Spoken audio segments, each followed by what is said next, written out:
పంట పెట్టుబడి సాయం రైతులకు అందించడంలో జాప్యం, కొనుగోలు కేంద్రాల్లో ధాన్యం కొనుగోలు చేయడంలో జాప్యం, కొన్న ధాన్యాన్ని మిల్లులకు తరలించడంలో జాప్యం, గన్నీ బ్యాగులను సమకూర్చడంలో జాప్యం, రైతులకు సకాలంలో 48 గంటల్లో డబ్బులు వేస్తామని చెప్పి చెల్లించడంలో జాప్యం, ధాన్యాన్ని లారీలు ఎక్కించడానికి హమాలీలు లేరు, హమాలీలను సమకూర్చడంలో వైఫల్యం, కొనుగోలు కేంద్రాల్లో కనీస సౌకర్యాలు త్రాగునీరు కానీ వడదెబ్బ తగలకుండా నీడను కలిగించడంలో ప్రభుత్వ వైఫల్యం, గన్నీ బ్యాగులు సకాలంలో సమకూర్చడంలో వైఫల్యం, గొప్పగా చెప్పిన బోనస్ను అందించడంలో ఘోర వైఫల్యం.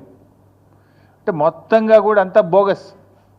ముఖ్యమంత్రి గారు పోయిన అసెంబ్లీ సమావేశాల్లో మాట్లాడుతూ మా ప్రభుత్వంలో తరుగే తీయడం లేదు, అసలు తరుగు ప్రశ్నే లేదు మా ప్రభుత్వంలో అని చాలా గొప్పగా అసెంబ్లీలో భారీ డైలాగులు కొట్టిండ్రు.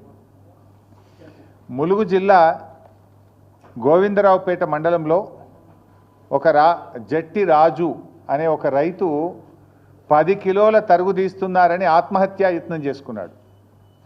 క్వింటాల్కు 10 కిలోల తరుగు తీస్తున్నారు. రేవంత్ రెడ్డి చెప్తాడు అసలు తరిగే తీస్తలేరు మా ప్రభుత్వంలోనే అసెంబ్లీలో చెప్తాడు. ములుగు జిల్లా సీతక్క గారి నియోజకవర్గం గోవిందరావుపేట మండల కేంద్రం, అదే గ్రామంలో జట్టి రాజు అనే రైతు 10 కిలోల తరుగు తీస్తుంటే పురుగుల మందు దాగి ఆత్మహత్య చేసుకునే ప్రయత్నం చేసిండ్రు. ఇవాళ రాష్ట్ర వ్యాప్తంగా కూడా మీరు చూస్తే ఇవాళ రాష్ట్ర వ్యాప్తంగా చూస్తే తాలు తరుగు పేరుతో రైతులకు అన్యాయం జరుగుతుందని చెప్పి ఇవాళ అనేక చోట్ల ధర్నాలు జరుగుతూ ఉన్నాయి. సకాలంలో వడ్లు కొనడం లేదు, మొలకెత్తుతున్నాయి.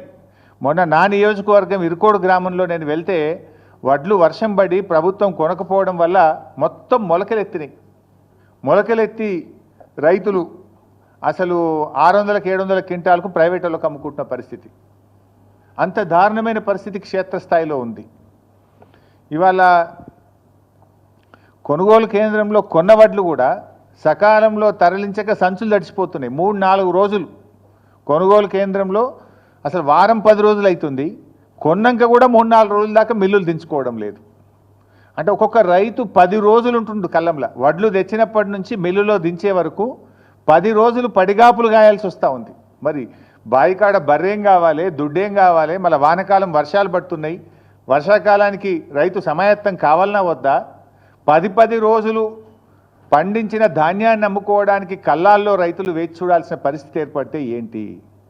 ఎందుకంటే ఇక్కడ వడ్లు ఆరబెట్టడానికి వడ్లు కొనడానికి వారం రోజులు పడుతుంది, మళ్ళీ లోడ్ అయినాక రైస్ మిల్లులో దించుకోవడానికి 2 రోజులు 3 రోజులు పడుతూ ఉంది.